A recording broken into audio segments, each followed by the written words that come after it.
저는 이제 순서가 올 때마다 지금 베드로 전서 후서를 좀 진행하고 있습니다. 어, 근데 베드로 후서는 처음에 하나님의 언약, 그다음에 하나님의 부르심, 하나님의 말씀에 따라 살아가는 우리들에 대한 이야기들을 제가 여러분들과 나눴습니다.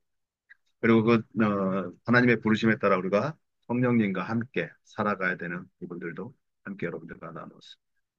근데 그렇게 우리가 세상을 살아갈 때 정말로 그렇게 아름다운 하나님의 말씀에 따라 살아간다면 얼마나 감사하고 얼마나 좋겠습니까? 그러나 세상은 우리를 가만히 놔두지 않습니다. 왜냐? 세상은 지금 사탄이 지배하고 있기 때문에 하나님의 사람들이 하나님의 말씀에 따라 순종하고 예배하고 살아가는 것을 흔히 얘기해서 보지 않죠. 어떻게 하든 그들을 넘어뜨리려고 어떻게 하면 하나님과 관계를 멀리 하기 위해서 그들은 열심히 노력하고 있습니다. 그래서 오늘은 그 이야기를 여러분들과 좀 함께 하려고 합니다. 음, 먼저 예, 베드로후서 2장 1절입니다. 우리 신선희 선생님. 그러나 백성 중 가운데 또한 거짓 선지자들이 일어났었나니 이와 같이 너희 중에도 거짓 선생들이 있으리라.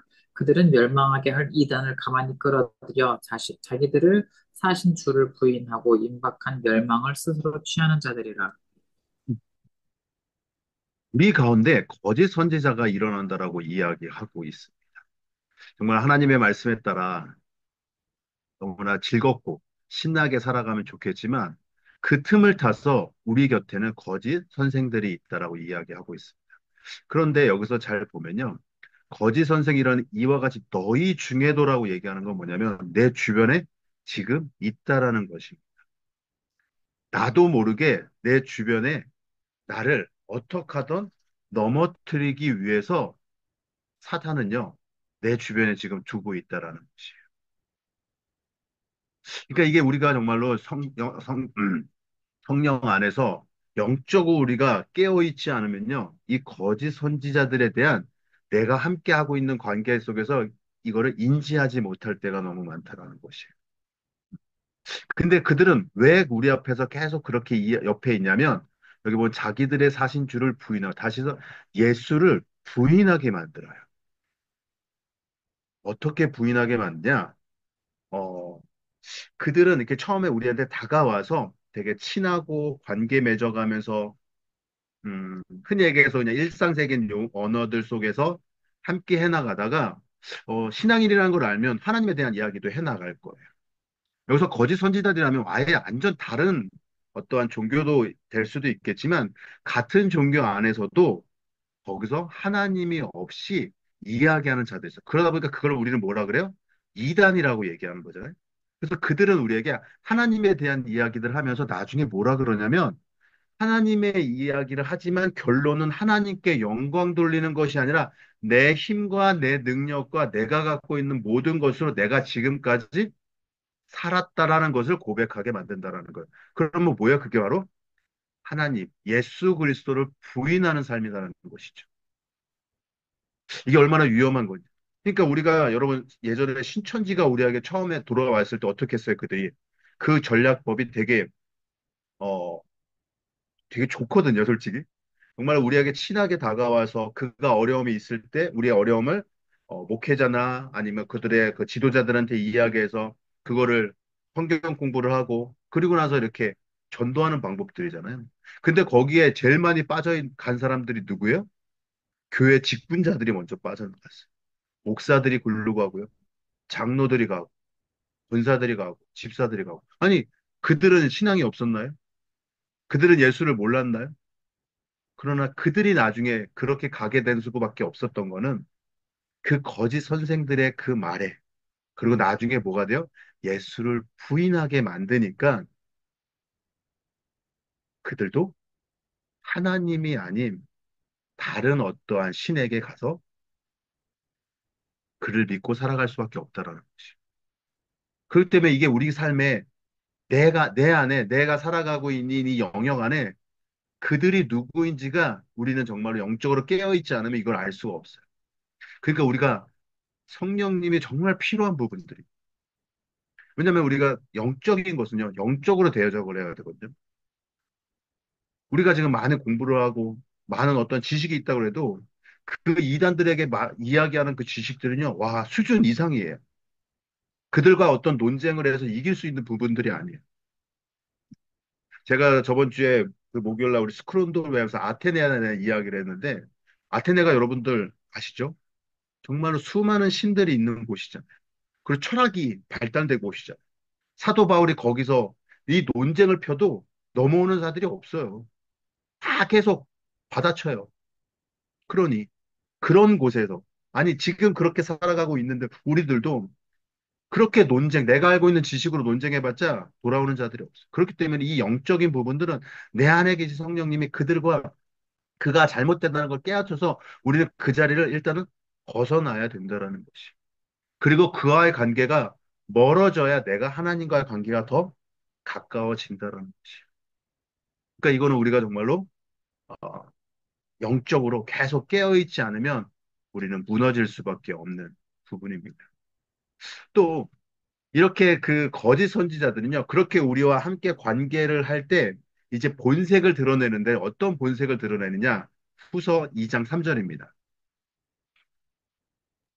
그들이 탐심으로써 지어낸 말을 가지고 너희로 이득을 삼으니 그들의 심판은 옛적부터 지체하지 아니하며 그들의 멸망은 잠들지 아니하느니라. 그들이 이제 우리랑 친해지잖아요? 그럼 이제 본색을 드러내는데 어떠냐면 돈을 요구해요. 저는 제가 이렇게 신앙생활을 하면서 제일 안타까운 부분이 뭐냐면 이단들은 참 돈이 많아요. 정말 많아요. 건물도 다 크고요. 어마어마합니다, 진짜. 근데 이 돈이라는 게 참 필요하죠. 근데 이거를 우리가 우상숭배는 안 되는데 이 선지자들, 거짓 선지자들은요, 이 돈을요, 우상숭배하면서 살아가요. 그러다 보니까 그 돈을 사람들한테 요구해서 갈취를 취해요. 근데 그건 있는 자들한테 좀 받으면 상관이 없는데 없는 자들한테까지 다 그거를 받아내서 자기의 이득을 삼는다라는 것입니다. 이게 문제입니다. 이게 거짓 선지자들의 삶이라는 것입니다. 제가 오늘 아침에 뉴스 보다가 정말 큰 마음이 아픈 일이 봤어요. 저 지방 쪽에 되게 큰 한 1,000명이 넘는 교회래요. 근데 거기에 목사님이 교회 횡령으로 한 20억을 했다고 합니다. 한 10년 동안. 아, 뭐 어제 오늘 일은 아니겠지만 오늘 제가 말씀을 주면서 그 아침에 그 말씀을 그 뉴스를 보는데요. 더 마음이 아프더라고요. 복음만 전해도 되고 복음만 전하기도 바쁜 특별히 목회자들이 그 돈의 우상이 돼서 그러니까 보니까 다 자녀 교육비였어요. 유학 보내는 비. 또 그 유학 보냈을 때 거기 계신 선생님들한테 흔히 얘기해서 노비로 돈을 줘야 되고 이런 비용들이더라고요. 이게 너무나 마음이 아픈 거예요. 그러니까 이 돈이라는 건 우리가 살아가는데 정말 필요하지만 우상이 되면 안 되는데 이 거짓 선지자들, 거짓 지도자들은요, 그것이 우상이 되어서 우리한테 갈취를 해서 살아간다라는 것이. 그래서 우리가 이제는 우리가 이 세상을 살아가고 신앙생활을 할 때 혹시나 내 삶에서 이렇게 돈을 탐하고 있는 혹시나 지도자나 리더들이 있다면 아, 저는 멀리 해야겠구나. 라는 부분들을 우리가 또한 인지하시기를 바라겠습니다. 또 세 번째입니다. 눈먼 선지자인데요. 2장 10절입니다. 특별히 육체를 따라 더러운 정욕 가운데서 행하는 주관하는 일을 멸시하는 자들에게는 형벌할 줄을 아시느니라. 이들은 당돌하고 자긍하며 떨지 않고 영광 있는 자들을 비방하거니와. 여러분, 우리 곁에 가까이 와서 우리에게 정말 하나님과의 관계를 멀게 하고 그러면서 돈을 취하면 그러면 이 사람은 어떻게 되죠? 자기가 이제 육체의 정욕, 탐욕, 욕심만이 생겨나는. 그러니까 나중에 어떻게 자기 왕국을 만들어 버리잖아, 왕국을. 우리 너무나 많이 좀 봐왔지 않아요? 이단들의 형태를 우리는 너무 많이 봐왔죠. 우리가 작년인가 재작년에 넷플릭스에도 한참 유행했던 그 이단들의 실체들, 자기들의 왕궁을 만들어 버렸잖아요. 자기가 왕인 마냥. 그러면서 우리를 어떻게 해요? 눈먼 자로 만들어 버려. 우리를 눈을 멀게 해요. 그래서 오늘 베드로서 2장에 보면요. 이런 예시를 듭니다. 15절에서 20절에 예시가 있는데요. 그들이 바른 길을 떠나 미혹되어 부올의 아들 발람의 길을 따르는도다.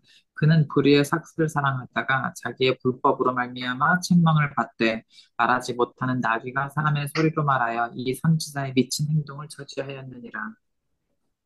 여러분, 이 내용은요. 민수기 22장에서 24장의 말씀입니다. 우리 발람에 대한 이야기. 발람 선지자입니다. 이 발락이라는 왕이 있었어요. 이스라엘 백성들이 가나안 땅에서 출애굽해서 이렇게 성장하는 모습을 보면서 되게 두려움을 떨었을 때 당시 예언자였던 발람한테 이스라엘 백성들을 저주하라고 이야기를 합니다. 근데 발람은 하나님의 말씀에 따라 저주를 안 하죠. 계속 축복을 하게 됩니다. 근데 그 과정 속에서 이제 하나님께서 그 발람이 그 발락을 만나러 가는 길을 허락하지 않으셨어요.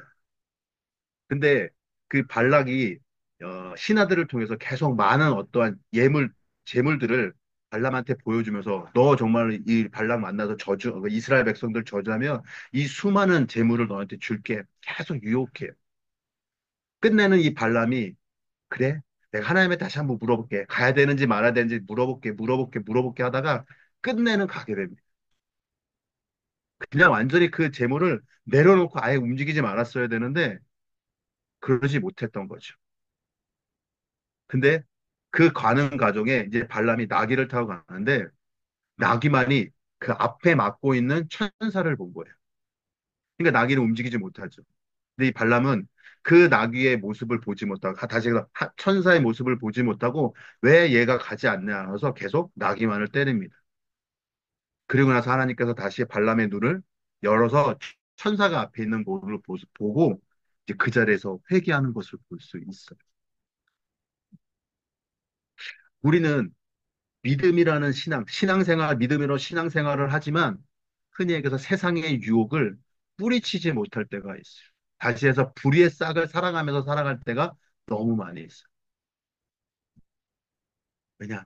세상은, 사단은요, 우리를 계속해서 그렇게 해야지 하나님의 관계가 멀어지기 때문에 그래요.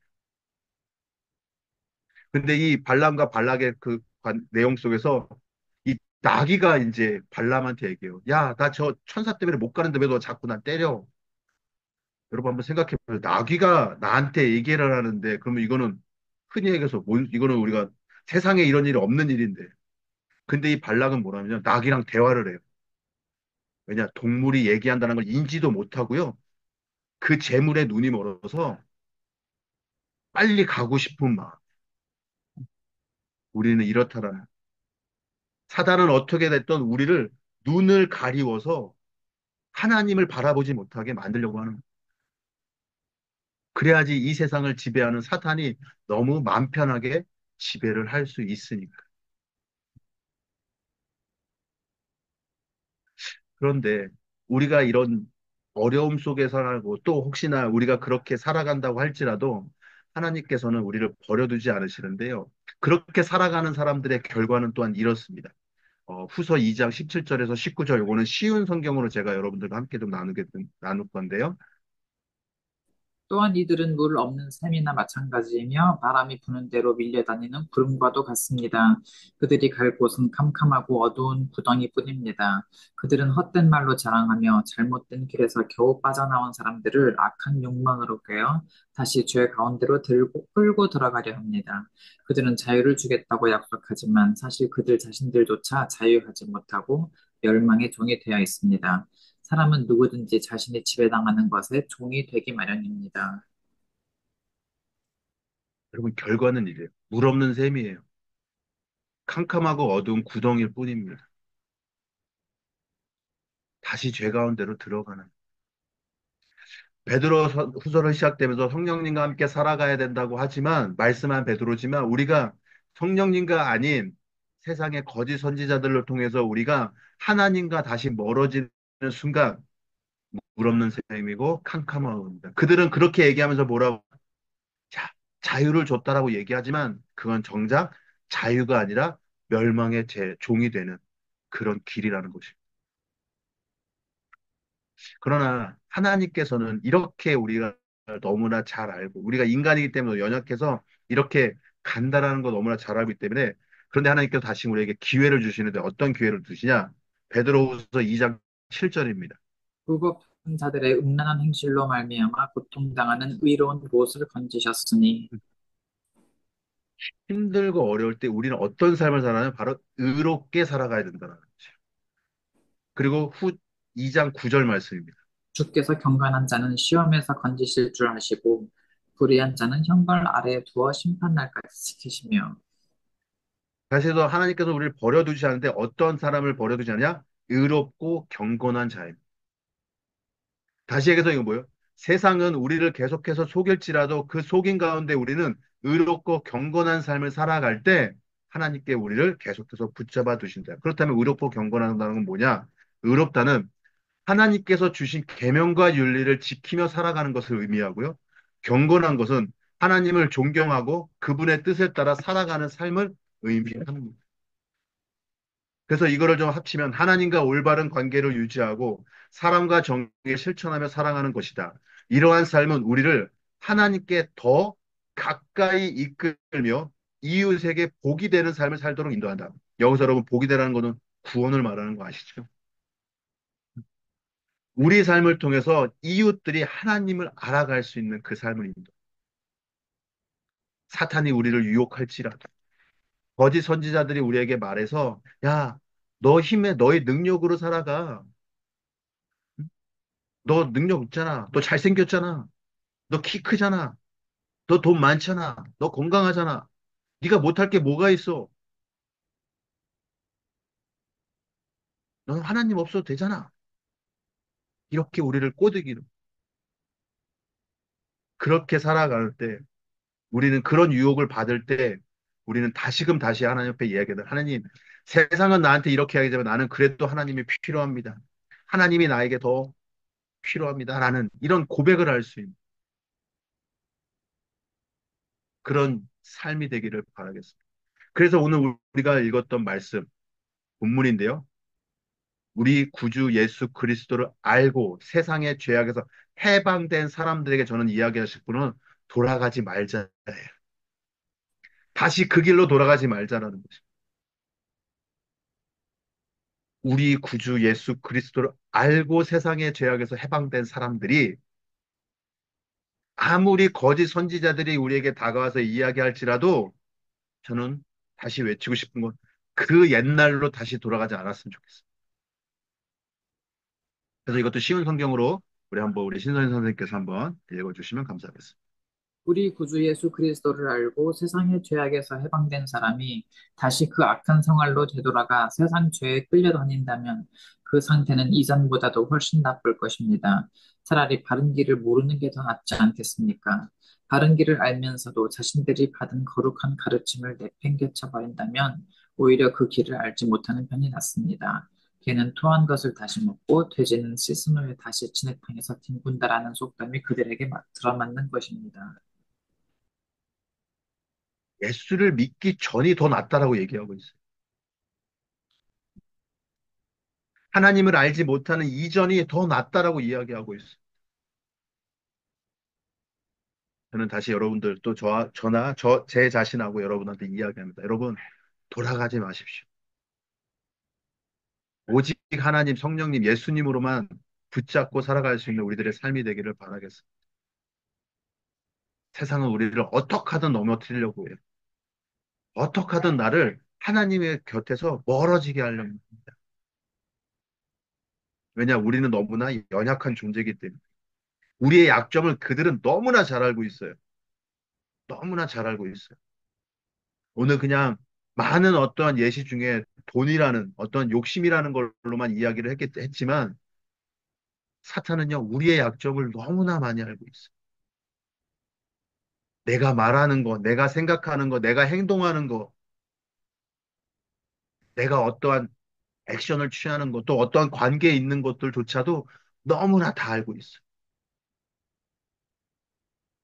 그렇기 때문에 우리는 생각하는 것도, 말하는 것도, 내가 행동하는 것도 이제는 한 번만 더 하나님한테 의지할 수밖에 없어요. 예전에 이런 얘기 있어요. 어떤 얘기를 하기 전에, 어떤 행동을 하기 전에 5초만 생각해 보라. 그 5초가 나를 변화시킬 수 있다고 얘기를 합니다. 근데 여러분요, 그 5초를 나에게 묻는 것이 아니라 하나님한테 물어봤으면 좋겠어요. 성령님 어떻게 할까요?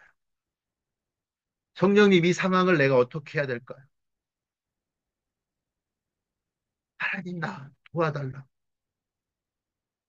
그 짧은 5초가 하나님한테 도움을 줄 수 있는.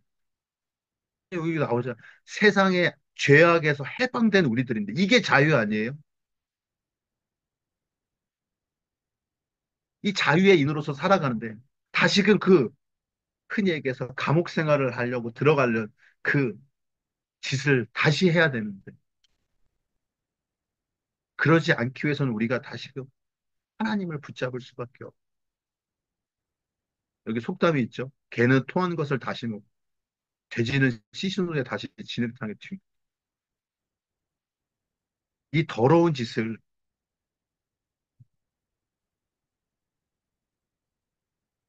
저게 이 더러운 짓을 우리가 다시 해야 되냐는 것이죠. 예전에는 깨끗한 게 몰라서 그냥 더럽게 살았는데 이제 깨끗함을 우리가 너무나 잘 아는데 이게 너무나 좋은데 왜 그 들어갔냐는 것이죠. 그러기 위해서는 내 삶에 성령께서 우리 1장에 그 베드로후서 1장에 그 성령의 열매들이 내 삶에서 나타내야지 이 진흙탕 속으로 안 들어가는 거예요. 그래서 정말로 우리가 성령의 열매를 내 삶에서 나타내면 정말로 자유인으로서 해방된 사람으로서 이 땅을 살아가는 저와 여러분 되시길 바라겠습니다. 그래서 정말로 아무리 세상의 거짓 선지자들이 나를 유혹하고 넘어뜨리고 나에게 올지라도 성령님께서 반응을